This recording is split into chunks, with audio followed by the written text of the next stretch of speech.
Uju, Ojiganandako, Makwadodem, Animki Wajing 37 Donji. My spirit name means that bright star in the Big Dipper. I'm from the Bear Clan. My community is at Nimki Wajing 37, formerly known as Northwest Angle 37. My English name is Bob. I have many English names. I'll tell you this story. I have a friend that I went to college with 30 years ago. And she called me Fred. And when I bump into her 30 years later, she still calls me Fred. When I was in university, I had a college professor who called me George, and I would correct him. I said, no, my name is Bob. So while we were in class, he would call me Bob. But if I passed him in the hallway, he'd say, hey, George, how are you doing? So I answer to a lot of different names. The newest one is Bill. I have a coworker who calls me Bill. I don't know why, but hopefully yous will know me as Bob. So I'm very honored and humbled to be here. And when I come to speak about diabetes, I think of my grandmother. And I ask for my grandmother to come and to help me. And for those who has the gift, they will see her spirit beside me. I was giving a talk in Toronto, and there was an elder there who had that gift, and she came up to me and she said, I want to talk to you when you're done. So when I was finished, she came up to me and she says, you know, all the time that you were up there, and usually when I'm doing a talk, I like to move around. So I was moving around the room, and she said, all the time you were up there, there was this woman's spirit beside you, and wherever you moved, that spirit moved with you. And then she said, this woman's spirit has beautiful white hair. And from that I knew it was my grandmother, because my grandmother had beautiful white hair. So I dedicate my work and my talks to my grandmother. She is my role model. I'm 71 years old, and diabetes has been beside me from the day I was born, starting with my grandmother. Diabetes has ravaged my family for 3 generations now. I'm the 3rd generation, but the 4th and 5th generations are here now. I have children and I have grandchildren.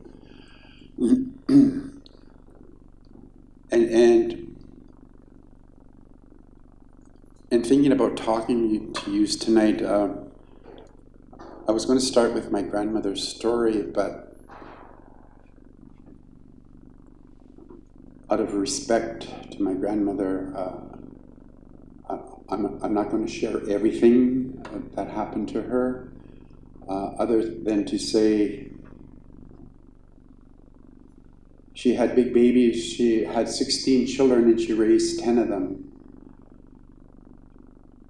She had one baby that was so big that it couldn't be born, it had to be aborted inside of her.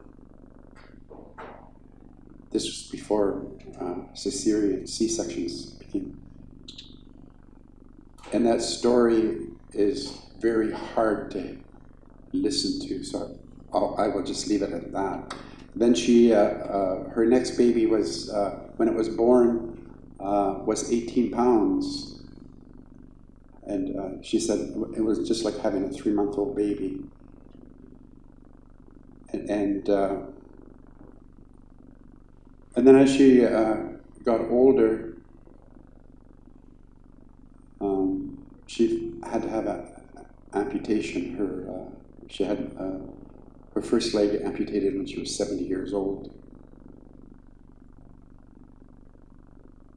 And she lived in a house where the bathroom was upstairs. And she still had sons living at home. So the sons got her a commode, so she didn't have to go upstairs. She refused to use it. she would push herself up the stairs and down the hallway to the bathroom. And because she was a mother, she would do the same for her sons that were still living at home. She would push herself up the stairs, make their beds, clean their bedrooms, do the floors. A year later, she lost her other leg. And at that time, my family got her a homemaker.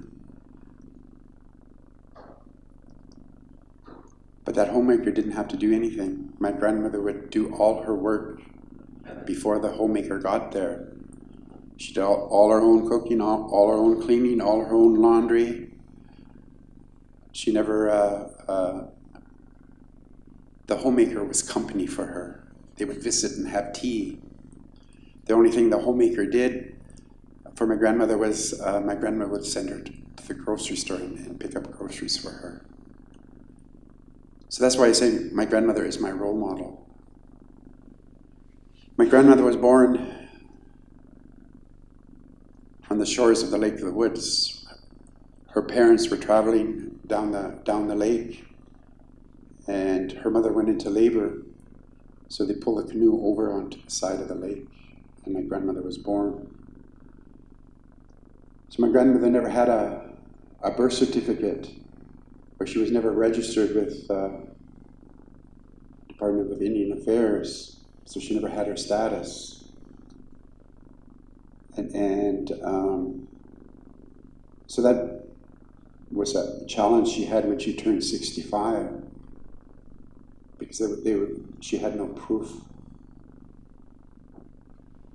So she had a hard time getting her old age security.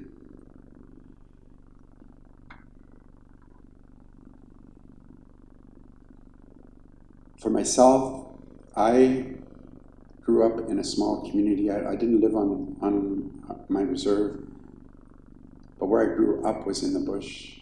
I lived in my father's community, and there was only 6 families there. Grew up without electricity, without running water. Our bath water for the kids was rainwater in the summer. We melted snow on the wood stove in the winter for our bath water. But I was the lucky one because I was the oldest, so I got to bath first. I didn't have to share with my other brothers. And so I kind of always remember that. And we didn't realize how poor we were because life was good for us kids living out there. And it wasn't until we moved to Thunder Bay that we were poor, really poor. My dad was a seasonal worker, and so we had a good life when he was working. But when he got laid off and had to go on Pogie, we didn't live so good. But as kids, we didn't realize that.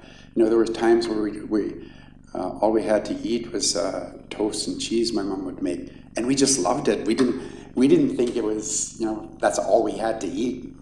That didn't even dawn on us. But we loved this cheese and toast. She would melt the cheese and then spread it on the toast. We just thought that was awesome, but then we moved to Thunder Bay and my grandparents had moved there, so all their children followed them. And so my story with, I was going to start my talk to say, hello, my name is Bob and I'm a diabetic, just to see if I would get any response. And I did that one time and nobody said anything. I said, there's no 12 steppers here? But I don't like saying that. I don't like to call myself a diabetic anymore. I've been diagnosed with type 2 diabetes. I'm a person living with diabetes. I am not a diabetic. And I began my second career working for the Ontario Native Women's Association in their diabetes program. And everybody said, how come you're working for a women's group? But my family had always been associated with the Ontario Native Women's Association, and many of my aunties are the founding members of that association. So it was just like I was home, because it was all started by my aunties. And at that time that I started there, I was the only male on staff. So I would tell them, well, I'm their token male employee. And then as time went by, we hired some more males, and I wasn't sure how to feel. I was kind of jealous at first, because I had to share now the attention of all the ladies at work, eh? And so it took me a while to get into that sharing mode. And so I started there in 2001, and in their diabetes program. And I tell people, I was diagnosed with type 2 diabetes in 2007. I loved my job so much that I had to get diabetes. And actually it was a gift, because now I could relate to the people that I was helping. You know, we get a lot of these diabetes educators and all that. They're not Indigenous, and they don't have diabetes. But I had diabetes, so I could relate to the people that we're trying to help. I don't mean any disrespect to diabetes educators or anything like that, but and so I've been living with diabetes since 2007, and it should have been easy for me, because as I said, diabetes has ravaged my family from the day I was born. So I knew everything. Plus, I was teaching people about diabetes. So it should have been easy for me, but it wasn't. I still struggle. And it is a daily struggle. You know, one elder was giving a talk, and he says, you know, when I get up in the morning, I have diabetes. When I go to bed that night, I have diabetes. When I get up the next morning, I have diabetes. You don't get a holiday from it. You can't. You have diabetes 24/7. And it is a struggle where it should have been easy. You know, they tell you when you test your blood, oh, you know, you just poke your finger in. You know, that some of those pokes hurt. And I've ended up with bruises on the end of my fingers from those pokes.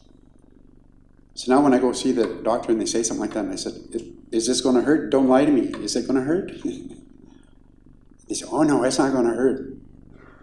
But it does hurt.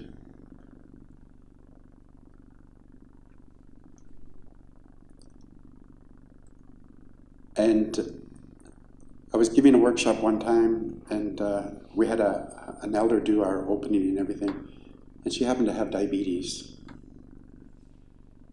And this one time I was telling her, I was testing my blood, and I couldn't get the blood, and I had to keep poking myself I don't know how many times, and I always seemed there was something would happen that I couldn't test my blood. So I got mad at it, and I threw my machine on the table, said some fancy words, so that's it, I'm not doing this anymore. So I told this story to this elder, and she bawled me out. She said, that machine is a gift to you from the Creator.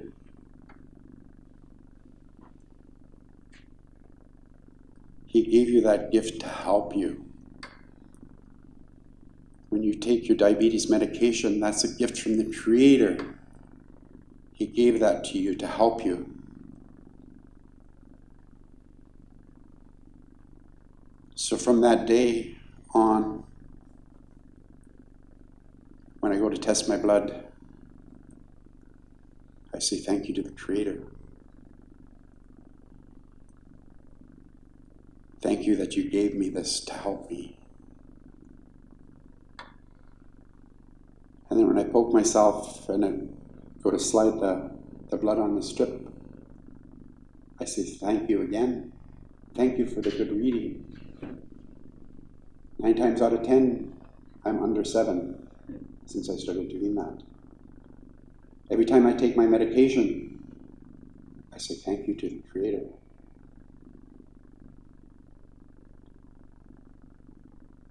That has changed my life with diabetes since I started doing that. So give thanks to that elder for sharing those words with me. I happened to meet her a few weeks later. She called me over. She said, remember that, what I told you about your machine and that gift? She said,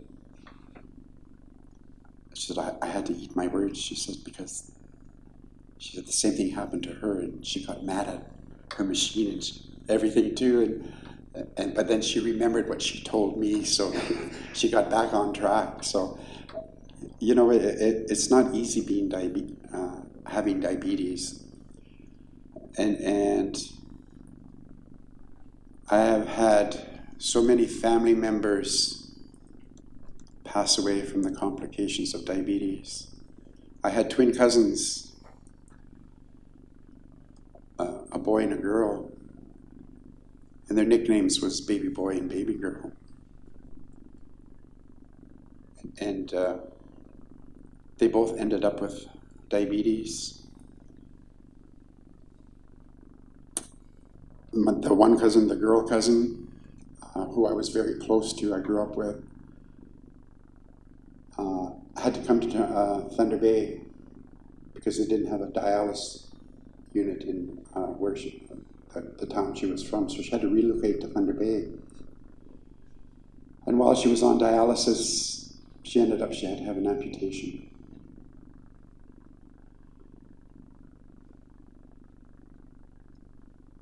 I can't begin to tell you the struggles that she went through after moving to Thunder Bay, leaving her family, and coming to Thunder Bay, living on her own. Things like she lived across from the hospital. She couldn't get a ride there. She would wheel herself in her wheelchair in the wintertime over to the hospital, have her dialysis, and then wheel herself back home. Things like that, because she couldn't get the support from anybody in the community. And then just before she passed away, she told me, they want to take my other leg. She said, but I'm not going to let them. She said, she got her wish. 2 weeks later, she passed away. 2 years later, her brother ended up in the hospital on dialysis, and he didn't get to have to go on dialysis permanently. He passed away within 2 years, and they were in their early 50s.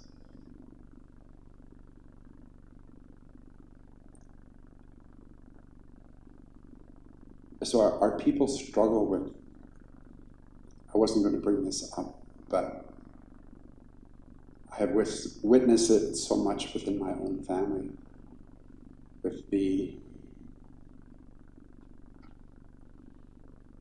care that is given to our people from the healthcare system in Canada.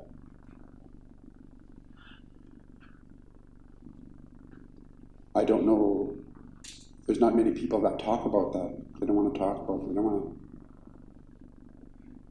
to. But I have witnessed it, and we need to start talking about it. I was at a presentation yesterday, I think it was, and the one group was talking about youth, and they were working with youth and diabetes. And they asked them what were some of the issues that they were dealing with. And blame and guilt was number one.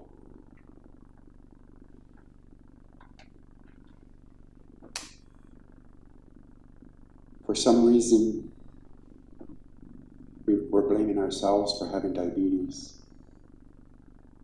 I went through that when I was first diagnosed too, because I should have known better. I should have taken care of myself better. So I understand this blame and guilt.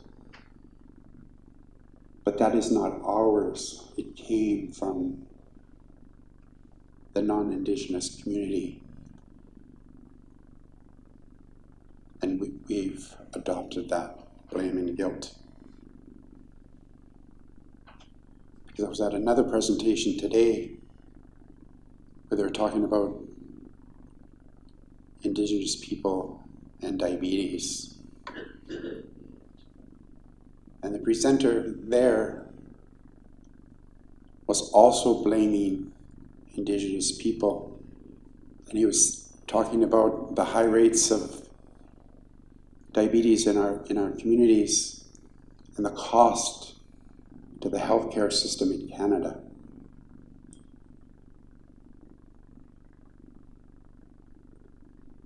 I got very angry when I heard him start talking like that. He was pointing the finger at us and saying, it's our fault that the healthcare system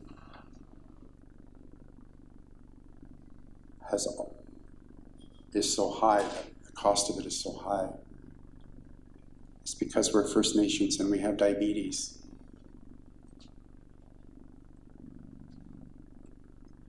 Another thing that this youth group brought up was suicide.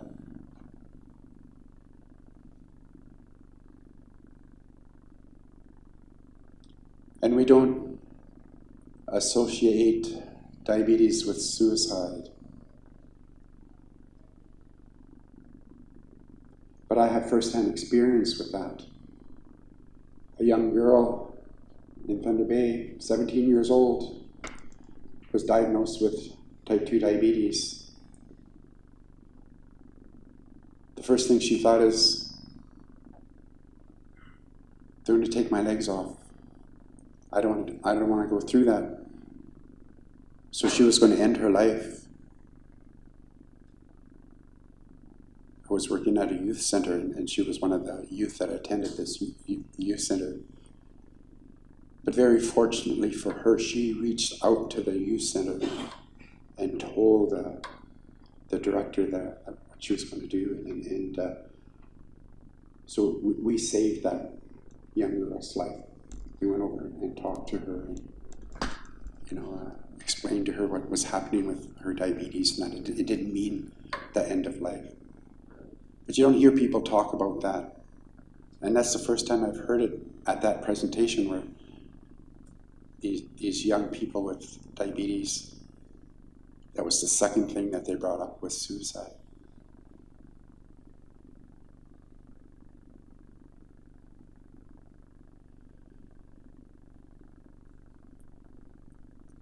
But it's not all negative. There are changes being made, very slow. But the more people that we have stand up and speak about these things, the faster change will happen.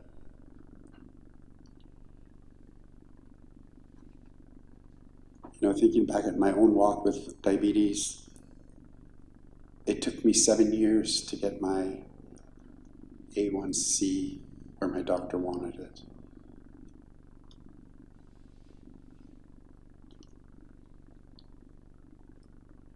When I was first diagnosed, he put me on oral medication, and he said, if you lose 5 to 10 pounds, you probably won't have to take this medication.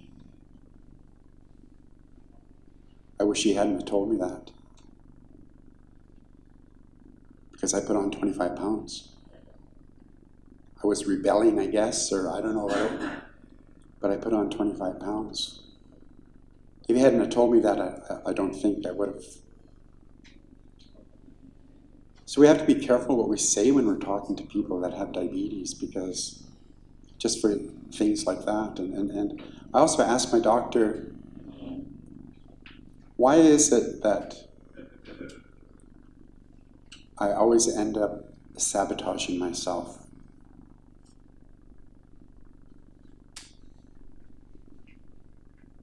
I said, no, I'll go along for a long period of time. Everything is good.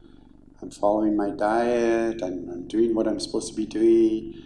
My blood A1C is in a good place. My cholesterol is in a good place. All the things that they...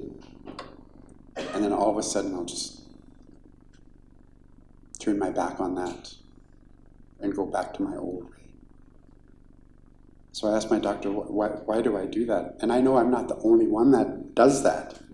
I have friends and family, they do the same thing, and I still don't understand it. But now I can control it when it starts, if I'm being aware. Sometimes I choose not to be aware. For instance, when they asked us here, asked if we had any dietary requirements, so I replied back, I said, yes, I want lemon meringue pie for dessert. And then when I was out there too, I was asking, who's the cook? How come there's no pie here? But now I know that I can have pie in moderation. I can have anything in moderation. A lot of people say, oh, I can't eat. A person with diabetes can have anything as long as it's in that moderation. You don't have to go on a starvation diet, or you can still have a normal life. You have to learn that moderation, what that means to you as an individual. I know some people that have diabetes and they eat like I used to, and they're fine in that, but that's fine for them, but it's not fine for me.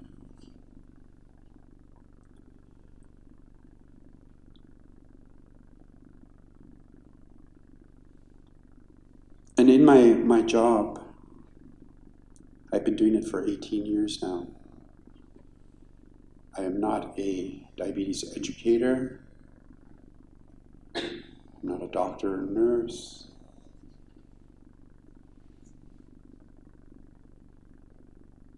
But I love helping people. And at my job too, I tell my supervisors, they give us a little thank you thing. And I said, really, I don't need your thank you. I have a stack of thank yous from people that I've helped.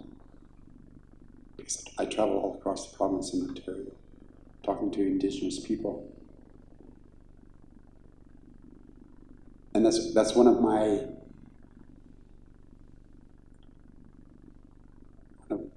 something I really am fighting for is that we have an Aboriginal diabetes educator course where you don't have to be a doctor or a nurse. Like, I can't be a diabetes educator because I'm not a doctor or a nurse.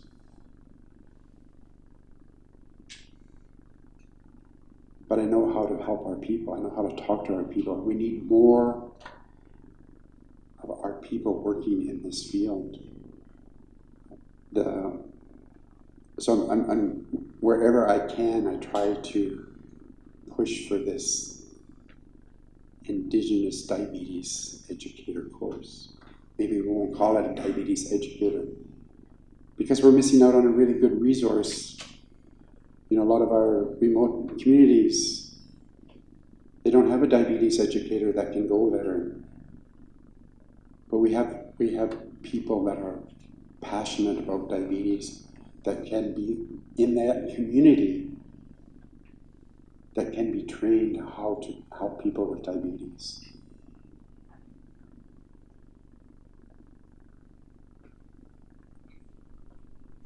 My career is coming to end very soon. Although I've been saying that for the last 6 years, since I turned 65, and I'm still there, but I think I'm going to be finished with my work. I think. I know there are communities that are still going to be requesting me to come down and do some work with them.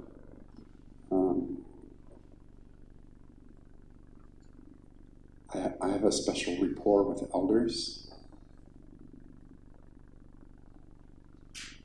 I'm always getting calls from different communities, from their elders group. They want me to come and speak with them.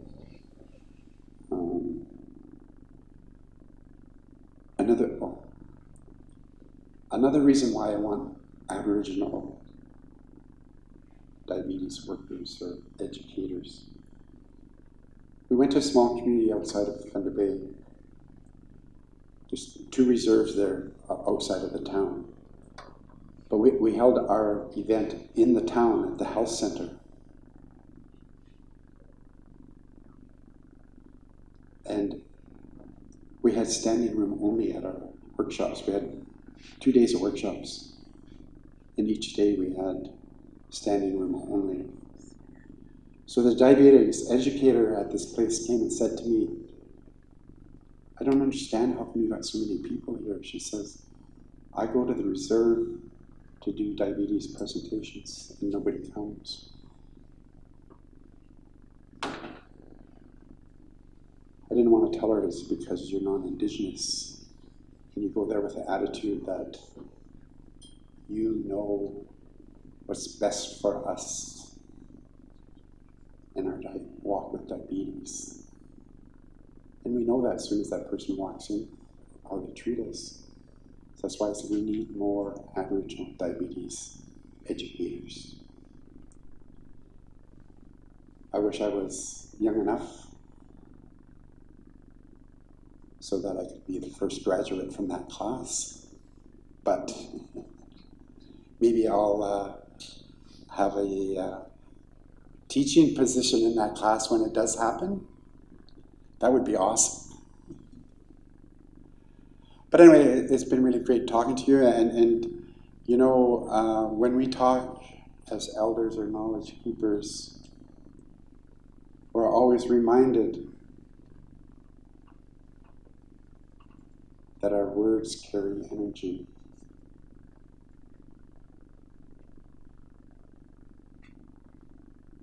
And that whatever we say,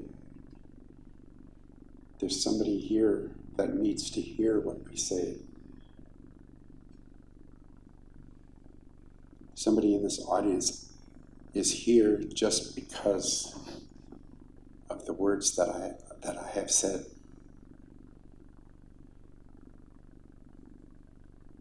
So I thank you for your attention, for your smiles that I have seen. Regrets.